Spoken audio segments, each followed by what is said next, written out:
Thank you, DJ Devin. That's our.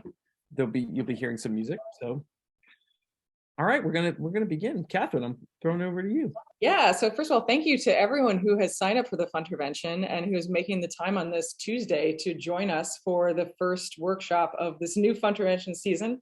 As some of you who are on the call may know, I did something similar last year, shortly after my book, Power of Fun, came out, where I interviewed authors that I admired about certain aspects of fun. But this year I wanted to do something different. And one thing I've noticed as I've done a bunch of speaking engagements about fun across the country is that the number one question that people always come up and ask me either during the talk or shortly afterwards is, how do we have fun at work? And is it even appropriate to have fun at work? And then also, is fun even worth pursuing at work? And I've got some ideas of answers to those questions, but I was hoping in my heart of hearts that I might find some kind of guru figure who could be my fun consultant about the subject of fun at work. So you can imagine my delight, speaking of delights, when a friend introduced me to Paul Charney, who's here with me on screen today, who recently moved to Philadelphia, where I live, and who actually started a company, Funmentum Labs, that's entirely devoted to harnessing the science and power of fun to create more fun at work, and in so doing, increase things like creativity and productivity and collaboration. Basically, exactly the person I was hoping to meet. So Paul and I went for a walk a couple of weeks ago. We were talking about all things fun. And I was like, I don't know if I'm going to do this Funtervention this year. I'm kind of feeling tired and burned out. It's been a long couple months. And then had this aha moment that, oh my God, we could do workshops together where Paul could share some of the things that he and his team do with their professional clients, with our Screen Life Balance and Fun community. So that is how we got here today. So I'm going to turn it over to Paul, who is front and center. We've got Devin in the back end, who's helping us with tech stuff. And Hey. So get ready for, I don't even know what, I'm excited. Well, yeah, thank you, Catherine, and couldn't be more excited to be here. And thank you for everyone who is attending the Funtervention. And I think it's on us to make sure that this is a fun and engaging 55 minutes or whatever it is now of your time. And absolutely right, Catherine has stated that we, my team, has been really focused on how imperative it is to integrate fun and play into work, because it actually does lead to more creativity, more innovation. But the bigger one and most important one is it actually leads to more connection. It actually leads to how we actually connect at work, how we can get to being our best selves when we work with each other. And that's something that I know in this remote world, Catherine and I have talked endlessly about. Like, that is one of the biggest challenges right now. How do we find that connection with the people we work with, especially if we're not next to them every day? And this is an opportunity to use these tools and the science of fun that actually Catherine's book sort of helped open my mind up to. So I hope all of you have already bought and read that book several times. There are tools and things you can do to bring joy and play and fun to work, and that all of the science shows it's actually really important to do that. And so we're going to start today by actually engaging in some of that and showing you some of the tools we share with people of how to enjoy work more and how to be more creative, innovative, energized, and more connected at work. So we are going to be generating ideas, and this is a competition. So you will be broken up into teams, and you will be staying in those groups for about several exercises. So these are your teammates, and you'll be trying to come up with a winning idea. So that's the competition, and competition actually increases play too. So that's sort of the challenge. Also gets people really excited and engaged. And we'll go over some of that. So when you go into your teams, you're going to introduce yourself and your role at work, what you do at work. Even if you're self-employed, it's okay. Just tell us what you do. And you're going to, this is important, assign a note taker. This is someone who can be someone who's comfortable typing quickly, as well as sharing their screen with the rest of the group. So let's say there's a group of 5 or 6 of you. Someone says, oh, I'm totally comfortable being a note taker and sharing my Google Doc with everyone, sharing my screen within this breakout room. Give yourselves a team name. They could be things like the Slowest Cheetahs, the Bang Bang Big Brains, the Grandmas, doesn't matter. There's no right team name. It's whatever you feel in the moment. And so you have 5 minutes. The way breakout rooms work is there will be a countdown that starts. So don't leave until the 5 minutes are up. As we mentioned, this is a competition, and we're actually all going to come to work together to help solve Jonathan's challenge. And Jonathan wrote in ahead of time. So don't worry, and note takers, a good note here. Don't worry about taking notes right now. But Jonathan's challenge was how to get people to feel connected when a lot of their team is remote. That is going to be the challenge. Is Jonathan here? Yep, I'm here. Oh, Jonathan.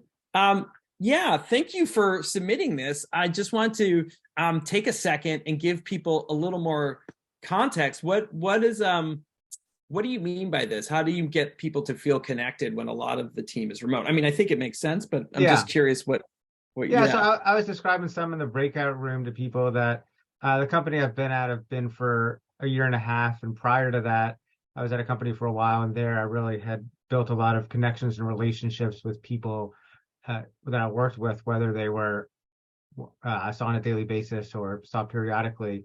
And now the team that I'm working with, a lot of them are either remote or hybrid. So I see either periodically or very rarely during the course of the year.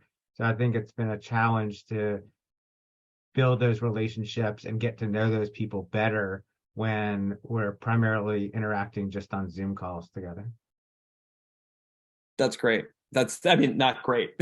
That's not a great thing. But thank you for sharing that, Jonathan. And that's a lot of what we're trying to do here today, Jonathan, because we don't always have the opportunity to see people socially anymore the way we used to. However, there are ways that actually how we work together is as important, and even on these Zoom calls. And that's sort of what we're trying to do a little bit now, is introduce some of that fun and play into the work we're actually doing, so that that's an opportunity to let more of ourselves come through and feel a little more connected. But it is a big challenge right now, and I know everyone's feeling it. So that's why we're going to take this on. We want to take this on and see if we can come up with ideas for how to help Jonathan's challenge. Okay, so what we're going to do, we're actually going to go back into our groups. And we're going to go back into our groups and do a little exercise called Worst First. So as a group, we want you to think of some really bad ideas to get to people to feel connected when a lot of the team is remote. What are all of your worst ideas? So for example, create mandatory Saturday morning virtual coffee catch-ups. Oh, that sounds like a terrible idea. Everyone reports on Slack what they're doing every 15 minutes. That's another winning idea. So we want you to just go share them out loud and number them as you go. So see if you can get to 30 bad ideas on how to solve this problem. So which groups can get the most bad ideas? So note takers, share your screen and do your best to capture everyone's idea. So that's the job of the note taker. The other 4 or 5 people, just go. Just start riffing terrible ideas. Oftentimes at work, we have this pressure of think of the perfect solution to your challenge. And the problem with that is it allows us to it's so hard that it actually fosters this kind of distraction. This is Catherine's other book about, I'll just check my phone or my emails. That's an easier dopamine hit. That's the way I'm going to stay engaged. In reality, but what if you just made, like we did with coming up with the worst idea, what if you just made your challenge into a little bit of a game? Play with the challenge. Don't just see it as the pressure of thinking of what is the only right answer, but look at it as an opportunity of you know what? I'm just going to mess around right now. I'm going to just think of terrible ideas, or I'm going to invert it and think of, I'm just going to do the opposite of what it's asking me. That creates more play. And then that creates, I can do that. That's the dopamine hit that you're getting within the work itself, as opposed to being distracted by other things to avoid them.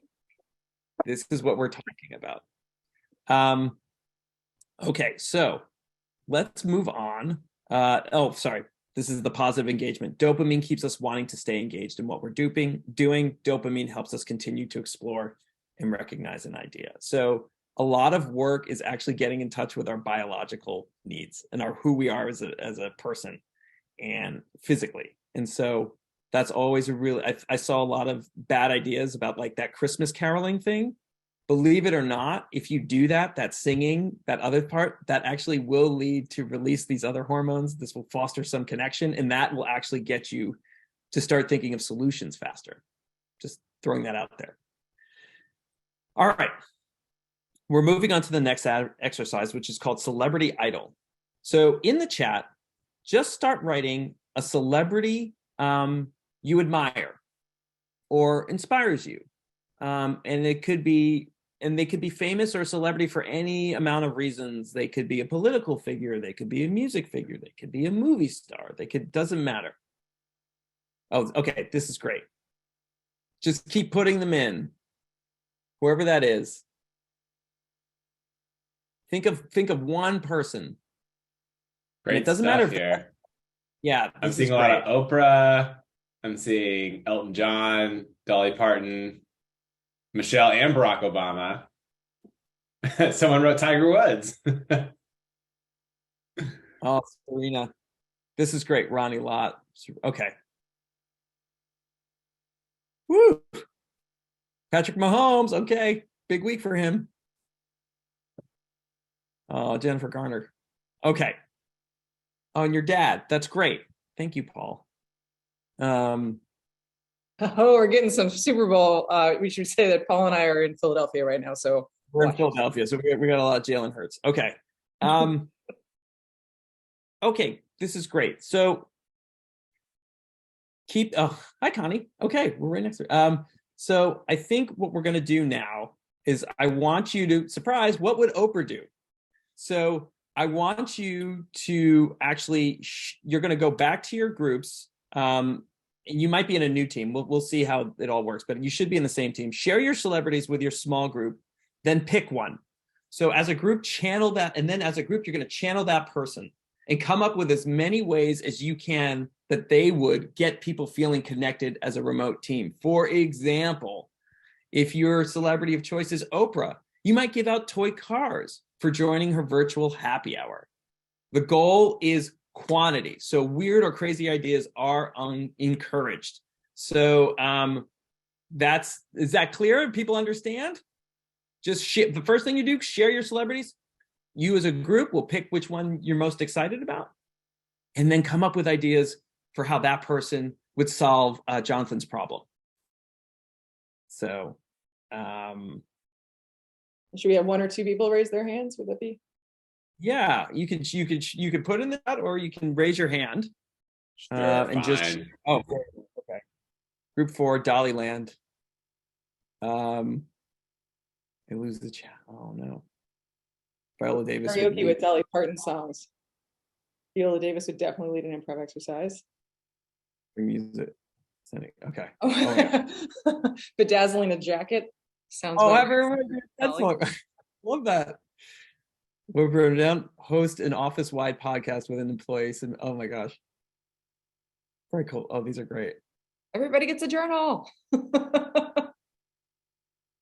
Lucky 15s. Okay. Red shirt day. Oh, these are fantastic. Okay. Oh, boy. Oh. Someone went to the Tiger Woods thing. Okay. But Michelle Obama, I love that. Lead a cooking class and ship ingredients to the team in advance. I've seen organizations do that actually, like a cheese tasting, or actually my daughter's school in the height of the lockdown period when they were all remote, there was a local restaurant that made empanadas, and they sent out empanada where you could go pick up empanada kits, and they led a class for everybody to make them together, which actually was fun. It sounds yummy, actually. All right. Thank you. Okay, so now thank you for sharing. We're gonna move on to the next thing. And this is just sort of an insight of what the exercise we just did. Channeling someone else actually increases our creativity. So again, that pressure thing is what always drives creativity down: stress, fear, anxiety. But if you have Harvard psychologists prove that donning a mental mask far from their day-to-day identity instantly increased the level of creative solutions. And I'm sure it also increased the connection with all of you, because you all are assuming someone you're not. So there's this joint sort of thing and fun to be had. So just a very simple tool. If you're ever stuck and want to just sort of enjoy the challenge a little bit more, try on a new hat. That's what we always say. Wear a new hat. And it's super important. So and you're suggesting you do that with any situation, right, Paul? Like if you're just trying to come up with something you're stuck on as a team or with your colleagues, just like do absolutely. Absolutely. Yeah, Catherine, it works as a team. It also works individually. So that's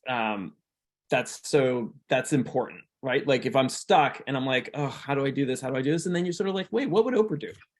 Or what would the Lone Ranger do? Sorry, that's all I'm thinking now with this kid looking. So, okay, so we're gonna move on because I know that people have a lot of a time cop issues. So, so I would love if there are note takers, if there's a chance people could just quickly paste your team name and all the raw notes into the chat. Like everything if you haven't been writing in the chat, like let's say you were writing on a Google Doc or something, see if you can just drop all those notes in there right now, really quick, all the note takers. So we can all start seeing and that there's a reference and you can see, because we're coming up to the next exercise. Just keep doing that. Devin, should we move on to the, okay, great. You can just scroll through the chat and look some of the, just look, I'm really enjoying these ideas. They're fantastic. Yeah, they're amazing. But I want to use that as reference for what's going to happen now, or maybe you don't even need it, but write out your favorite idea on your own. Consider all the ideas you just heard, either from your small group or the whole group. And now think of one final idea for our challenge. Get people to feel connected when a lot of the team is remote. And so give your idea a title, such as, I don't know, weekly walk and talks, what is this thing, or Christmas caroling. So feel free to scroll through the chat, take a moment, and it's not stealing to use another person's idea as inspiration. This is how collaboration works. We're doing it right now. So I want you to just take a moment and write it down on your own. Devin, just to get clarity, this is just something they're writing on their own for a second, right? That's right. Not in chat. You're just find your own notepad and just write it down. And at the end, whoever wants to submit their idea to Jonathan can, but not everybody's going to. So we don't have time to hear 100 ideas.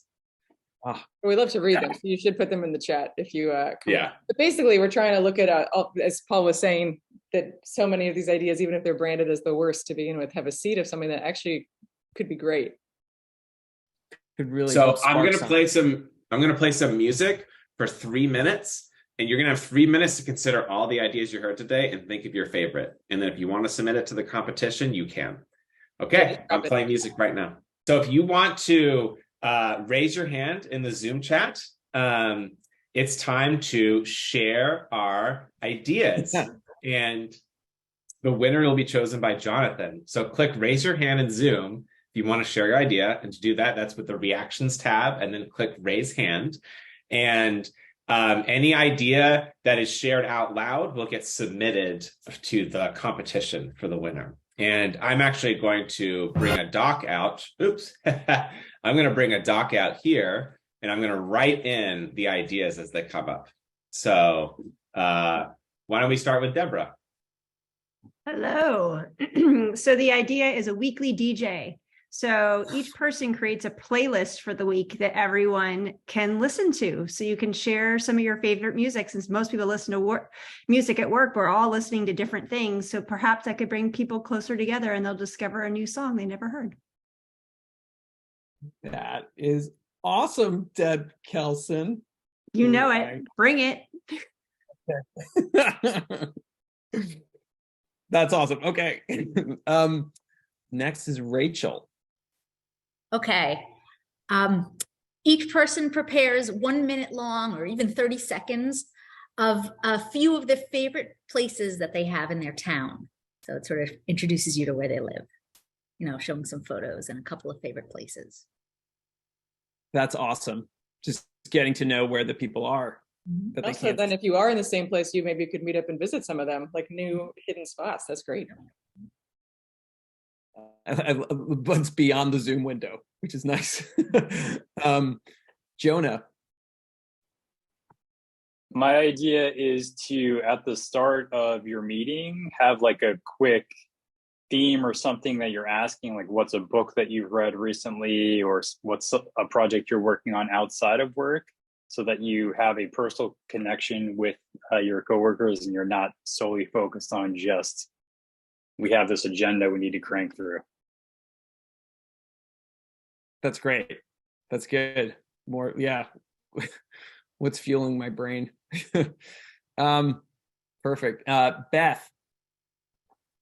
I loved the what would Oprah do, and as I was reading through, I thought all of the people that were chosen had really interesting and different takes. So I'm thinking what I would do is have my team each pick somebody around what would that person do, and then on a rotating basis do one thing that they've set the stage for what that would be. So it's a meta version of the exercise. Oh, so you'd actually do it. Oh, I love that. Like like if I picked Oprah and then my team member picked Elton John and the next person picked, Batman, whatever. That's awesome. That's great. Awesome. Emma. Or did I skip her? No. Emma? Yeah. Jesse, you got Jesse in the middle there at least somewhere. Oh, yeah. Oh, Should sorry. I defer to Jesse? Sure, Jesse. Okay, along the same lines as Jonah, is like kind of showing people other sides of yourself, doing some kind of like show and tell, or even at like a pet showcase. I feel like would be fun to kind of show in live, and then maybe some pictures of your pet and some cute stories. It's a great variation on the not suitable for work photograph thing. It's like, yes, right? yes, It was. It was. There was something there. There was something there. Yeah. Okay. You've been primed, so now sorry. Go ahead. Okay. Okay, so my idea is called the Patch Adams, as inspired by the Robin Williams group. And I think that as a team collectively, it would be a wonderful idea to fulfill some slightly grandiose wish for each team member for their birthday. So if you're familiar with the film, he does this for patients in a hospital. The most classic one is a pool full of spaghetti noodles for this wonderful old lady, and it makes her so happy. So I think finding a way to do that for your team members would be fantastic. That's awesome. That's great. Got a little teary on that one. Yeah, there you go. Last one. Paul. Final entry. Oh, how you doing? I actually have two, if that's okay. All right, let's hear them. Virtual pub quiz where we just somebody in the team has to put together like a quiz with questions, and then the other one was just virtual jamming with instruments, just getting together and playing instruments together. Okay. Nice. So all right, here we go.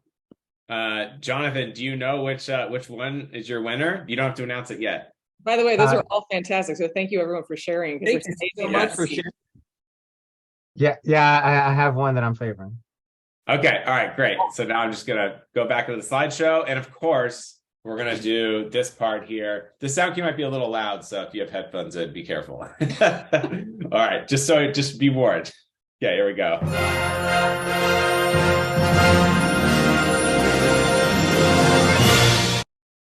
All right, Jonathan, who's the winner?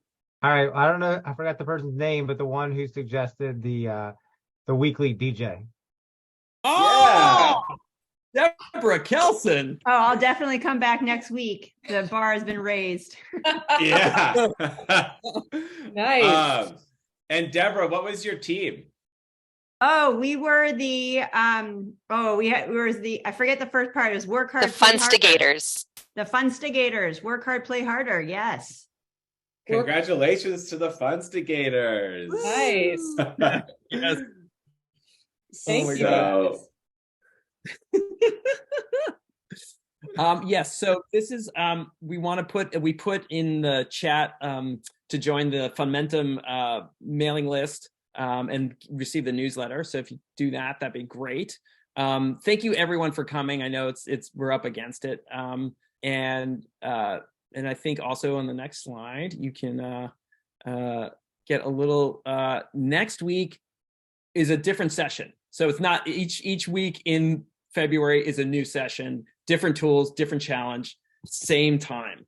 So really, really excited. We just have like just a huge vat of ideas and tools and exercises that we want to share with Catherine and all of you. So thank you for coming. And I would say to everyone, Paul has to jump. I'm going to stay on for a couple of minutes with Devin if you want to talk. I was actually curious if anyone wants to drop in anything they've already done at work that has solved Jonathan's problem. They've already doing things that have achieved a sense of connection over Zoom, because presumably some of you already have some ideas.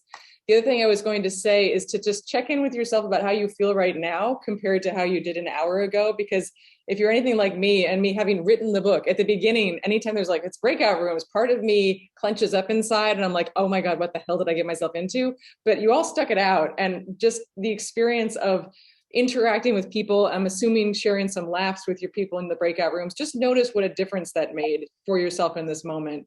And yeah, I'd also challenge everybody, including Jonathan, to try out one of those ideas or perhaps your own idea between now and next week. Report back to us either live in the call next week, or you can respond to my newsletters and just let us know. We might not be able to respond personally to everything, but we do read everything. But yeah, I want to thank everybody. And if anyone wants to stick around, you can, actually ask some informal questions, and we will make some version of this available next week. But in the meantime, please invite your friends and your colleagues to join us next time, because the more the merrier. And if you get more people in your workplace to participate in one of the sessions, you'll have a better chance of getting buy-in to actually try some of the ideas. So thank you everyone so much. And thank you, Paul and Devin. And thank you, Christy, on the back end too.